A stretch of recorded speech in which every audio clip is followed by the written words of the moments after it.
Breaking news నేపాల్లో వరద బీభత్సానికి ఒక వంతెన కొట్టుకెళ్ళిపోయింది. ఎస్, ఋతుపవనాలు మారుతున్నాయి.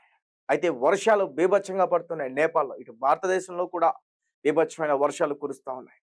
అయితే నేపాల్లో కురిసిన వర్షాలకి అక్కడ వరదలు బీభత్సానికి ఒక వంతెన కొట్టుకుని వెళ్ళిపోయింది. అది కూడా చైనా అలాగే నేపాల్కి మధ్యన ఉన్నటువంటి మైత్రి వంతెన. సుమారు ఈరోజు తెల్లవారుజామున 3 గంటల సమయంలో ఆ వంతెన వరద బీభత్సానికి, ఆ నది ప్రవాహానికి కొట్టుకెళ్ళిపోయిందంటూ కూడా చెప్తున్నారు. అంటే ఆ నదీ ప్రవాహం అంత వేగంగా వచ్చిందంటే అర్థం చేసుకోండి. అలాగే దీనికి సంబంధించి కొంతమంది చైనా పౌరులు అలాగే 12 మంది నేపాల్ దేశస్తులు కూడా ఈ వరదలో కొట్టుకుని వెళ్ళిపోయారంటూ కూడా చెప్తా ఉన్నారు. అయితే ఆ వంతెన ఒక ఐలాండ్ వంతెన అది. దాని నుంచి చైనా నుంచి ఎగుమతి ఎక్కువగా నేపాల్‌కి అయితా ఉంటే, ఇటు నేపాల్ నుంచి కూడా చైనాకి కూడా ఎగుమతి అయ్యే అవకాశం ఉంటుంది. అలాగే ముఖ్యంగా భారీగా లారీ కంటైనర్‌లు కూడా ఈ వరద బీభత్సానికి ఆహ్, అవి కూడా కొట్టుకెళ్ళిపోయినట్టు కూడా చెప్తా ఉన్నారు. ముఖ్యంగా ఎలక్ట్రిక్ వెహికల్స్ కూడా ఈ వరద బీభత్సానికి కొట్టుకెళ్ళిపోయినట్టు కూడా చెప్తున్నారు. అయితే మైత్రి వంతెన ఈ వరదలో పూర్తిగా ధ్వంసం అయిపోయింది. ముఖ్యంగా ఇది నేపాల్‌కి సంబంధించిన క్యాపిటల్ కాఠ్మండూకి 120 కిలోమీటర్ల దూరంలో ఉంది. అలాగే ఆహ్, బోట్ కోషి నది ఎక్కువ ఇప్పుడు అక్కడ ప్రవహిస్తా ఉంది.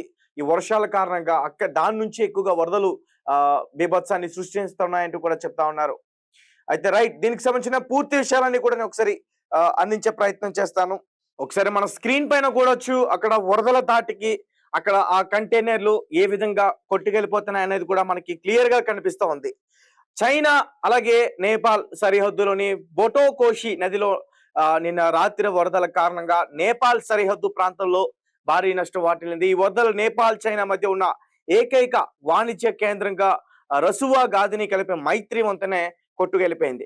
నేపాల్ చైనాలను కలిపే ఈ ప్రధాన వంతెన మైత్రి వంతెన బొటోకోషి నదిపై నిర్మించబడిన ఈ వంతెన నేపాల్లోని రసూవా జిల్లాను చైనాకు అనుసంధానిస్తుంది. అయితే ఈ భారీ వర్షాల కారణంగా బొటోకోషి నది వరదలో మునిగిపోయింది. నిన్న రాత్రి సుమారు 3 గంటల 15 నిమిషాల ఆ ప్రాంతంలో ఆ వంతెన నదిలో కొట్టుకెళ్ళిపోయిందంటూ కూడా చెప్తా ఉన్నారు.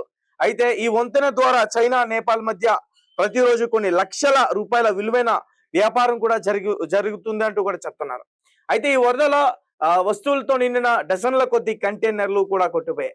ఇది మాత్రమే కాదు, చైనా నుండి నేపాల్ కు ఎగుమతి చేయబడిన వందలాది ఎలక్ట్రిక్ వాహనాలు కూడా నీటిలో కొట్టుకుపోయాయి. సరిహద్దు వద్ద ఆగి ఉన్న డజన్ల కొద్ది కొన్ని ట్రక్లన్నీ కూడా ఈ నీటిలో కొట్టుకుపోయాయి. ఈ వరద కారణంగా నేపాల్ వైపు దాదాపు 16 మంది గల్లంతయ్యారని తెలిసింది. నేపాల్ సైన్యం ఉదయం నుండి సహాయ చర్యల్లో నిమగ్నమై ఉన్నారు. అలాగే హెలికాప్టర్ల ద్వారా కొంతమందిని రక్షించారంటూ కూడా చెప్తున్నారు. ఏదేమైనప్పటికీ నేపాల్లో ఋతుపవనాల రాకతో భారతదేశమే కాదు, అటు నేపాల్లో కూడా అనేక ప్రాంతాల్లో వర్షాల కారణంగా విధ్వంసాన్ని ఎదుర్కొంటున్నాయి.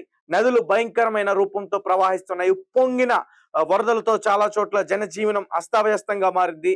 నేపాల్ చైనా సరిహద్దుల్లో కూడా ఋతుపవనాలు ప్రభావితం కనిపిస్తుంది. ఇప్పుడు ప్రెసెంట్ నేపాల్లో ఉన్న సిచ్యువేషన్ చూస్తుంటే చాలా భయంకరంగా ఉంది. ఋతుపవనాల కారణంగా కురుస్తున్న భారీ వర్షాలతో నేపాల్లో అక్కడ వర్షాలు వరదలు బీభత్సాన్ని సృష్టిస్తున్నాయి. ముఖ్యంగా నేపాల్ చైనా మధ్య ఉన్న మైత్రి వంతెన బొటోకోషి నది వరదలు కొట్టుకుపోయింది. ఈ వరదల కారణంగా దాదాపు 12 మంది నేపాలీలు చనిపోయారు. అలాగే 6 మంది చైనా పౌరులు కూడా చనిపోయారు. వాళ్ళందరూ కూడా ఈ నది ప్రవాహానికి గల్లంతయ్యారు. కాఠ్మాండు నుండి దాదాపు 120 కిలోమీటర్ల దూరంలో ఉన్న ఈ వంతెన కూలిపోవడంతో సరిహద్దుల్లో ట్రాఫిక్ దెబ్బతీసిందంటూ కూడా చెప్తా ఉన్నారు. తప్పిపోయిన వారి కోసం వారు గాలింపు చర్యలు కూడా చేస్తా ఉన్నారు.